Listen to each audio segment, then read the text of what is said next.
O Ministério Público do Paraná, por meio da Promotoria de Justiça de Iretama, apresentou uma denúncia contra um professor de educação infantil de Roncador pelos crimes de tortura e exposição de criança a vexame e constrangimento. A vítima, uma criança que na época tinha apenas 4 anos, e aí os fatos foram praticados em setembro de 2022, mas só vieram a conhecimento geral em março desse ano. Segundo a apuração, após a criança se recusar por diversas vezes a se alimentar, em tom intimidador e alterado, o denunciado, que é o professor nesse caso, na frente dos demais alunos, posicionou aí à frente da criança, levou o talher com alimento até a boca do aluno e forçou a engolir a refeição, provocando vômito na criança. Em seguida, ele deu o alimento com vômito, fez a criança comer novamente aí essa comida que foi regurgitada no prato. O Ministério Público relata ainda que durante as apurações o professor passou a ameaçar as testemunhas e por conta disso também foi denunciado pelo crime de coação no curso do processo. Além do professor, a professora auxiliar da turma foi denunciada pelo crime de tortura por ter presenciado o fato e ter se omitido. Também foram denunciadas as diretoras do Centro Municipal de Educação Infantil e o secretário de Educação do município pela prática do crime de omissão e de comunicação sobre o caso de violência. Vamos lá, eu já começo com você, Daniel Matos. Num tweet, algo muito feio, muito ruim. Às vezes a gente já falou disso aqui, confiança máxima no professor em sala de aula. Eu não sei se dá para confiar tanto assim mais. Também não dá para generalizar tudo, né, Paulo Caetano? Esses seres aí que se dizem professores fazerem umas barbáries dessa, né? É impressionante, acho que tem que punir, tem que vir a rigor, tanto ele, auxiliar, direção, que também se omitiu nesse caso, né? É uma situação muito grave, né? Como que fica a situação dos pais das crianças quando acha que seu filho está lá sendo bem tratado, bem educado, umas coisas dessas acontecem. Setembro do ano passado, na véspera da eleição, seguraram tanto uma notícia dessa, porque acho que, né, será que misturaram a questão da eleição para soltar só agora? E o que vai acontecer com esse professor? É um absurdo, realmente não dá para entender o ser humano fazer isso com uma criança de 4 anos, o Paulo Caetano. Fernando Tupan, um minutinho para você também. Paulo Caetano, toda semana a gente está falando de professor ou de alguém avançando sobre crianças.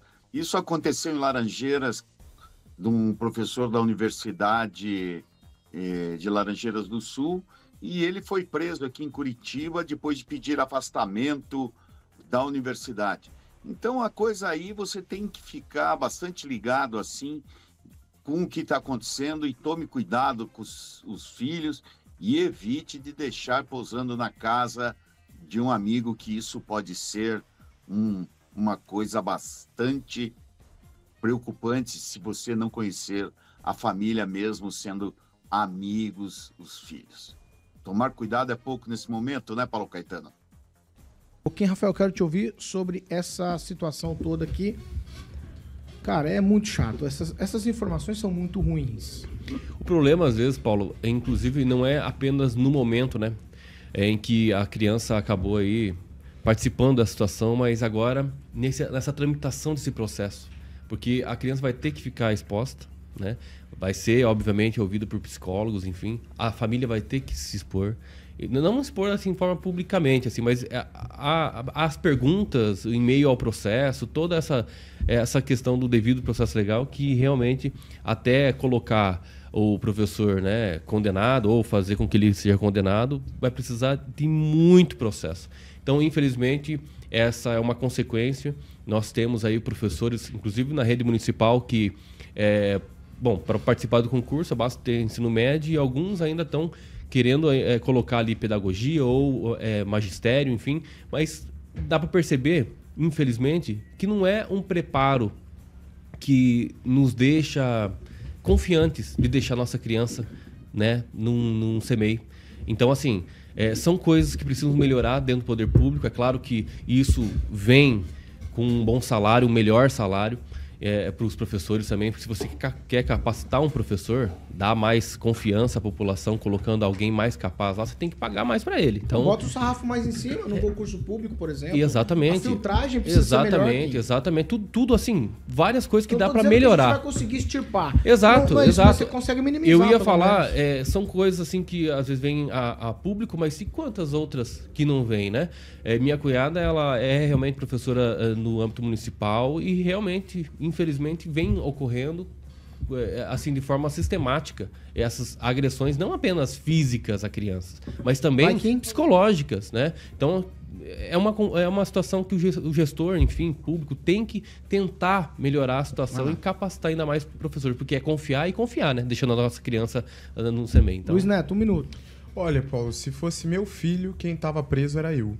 Porque o pai, quando vê uma situação dessa, confia deixar o seu filho na escola, achando que vai dar tudo certo, que vai encontrar ele bem, que ele está aprendendo, que ele está estudando, e se depara com uma situação dessa, é revoltante. Eu tenho certeza que a família, nesse momento, não vai se importar em dar depoimento, em acompanhar esse processo de perto, porque o que a família quer é justiça. Qualquer família nessa situação quer justiça, que as pessoas que se omitiram, que as pessoas que cometeram esse ato sejam responsabilizadas e respondam no rigor da lei. É isso que a gente espera, e que a justiça faça o seu trabalho.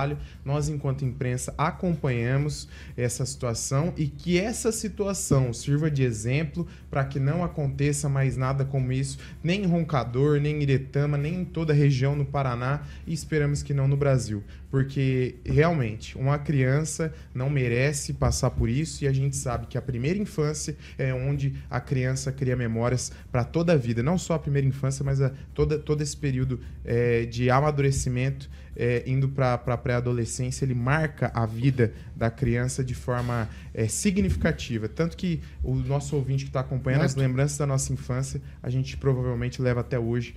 Então, que triste, e que justiça seja feita. Ô, Ângelo, há uma sequência sistemática de erros aqui.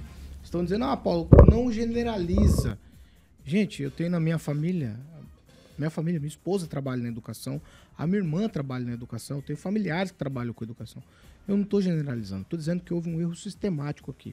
Primeiro, o professor, que de fato excedeu todos os limites. Depois, a professora auxiliar, que ficou quieta, se omitiu. A diretora da escola se omitiu. A secretária de educação da cidade, todo mundo se omitiu. E aí, Ângelo, a situação estoura 1 ano depois só. É incrível. A gente fica imaginando que não... Imagino que seja igual a política, né?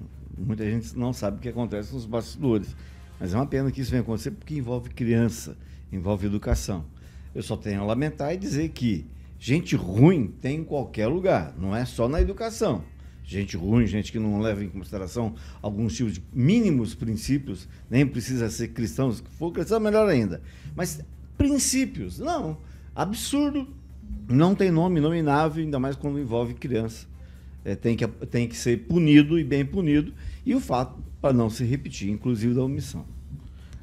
Pamela Bussolini? Então, Paulo, acho que é um fato, todos nós observamos que a infância está sob ataque, né? Sobre todos os olhares. Parece que não existe lugar seguro para as crianças mais, que coisa assustadora. Eu penso o seguinte, qual, por exemplo, né? Qual foi o destino, qual foi a conclusão daquele caso daquela educadora em Sarandi que prendeu uma criança dentro de um brinquedo infantil e sentou em cima? A gente vê que parece que cai no esquecimento, daqui a pouco essas pessoas estão lá de novo, lidando com crianças novamente. Então, realmente, a gente precisa ver que o sistema precisa acompanhar a sociedade e se adequar. Por exemplo, o uso de drogas está aí. Eu penso que a gente deveria ter, nesse caso, né, com pessoas que vão trabalhar com crianças, um crivo maior, um teste psicológico, testes químicos, até para ver se essa pessoa não faz uso de substâncias aí que possam pôr em risco essas crianças, porque, veja bem, uma pessoa que faz esse tipo de coisa não pode estar no pleno uso de suas faculdades mentais. Fazer uma criança comer vômito, aonde a gente vai parar? Então, assim, nós não podemos realmente, como o Ângelo falou, porque é profissão tal, simplesmente vamos confiar. Toda profissão, todo nicho de mercado, todo lugar tem gente boa e tem gente ruim. Tem gente boa e tem gente ruim na religião, tem gente boa e tem gente ruim no trabalho.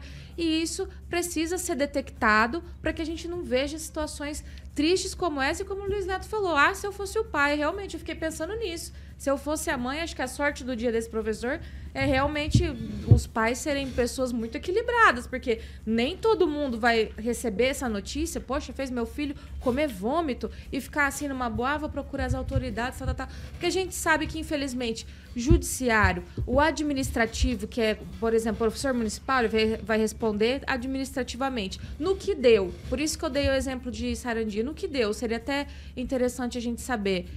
Aí a pessoa se vê nessa situação de injustiça e nem todo mundo tem o sangue frio para aguardar, né? Ver o que vai ser feito, quantas crianças vão sofrer na mão de um sujeito desse. Então, realmente, a gente precisa aumentar a régua aí, porque a sociedade está muito louca, então é preciso se resguardar.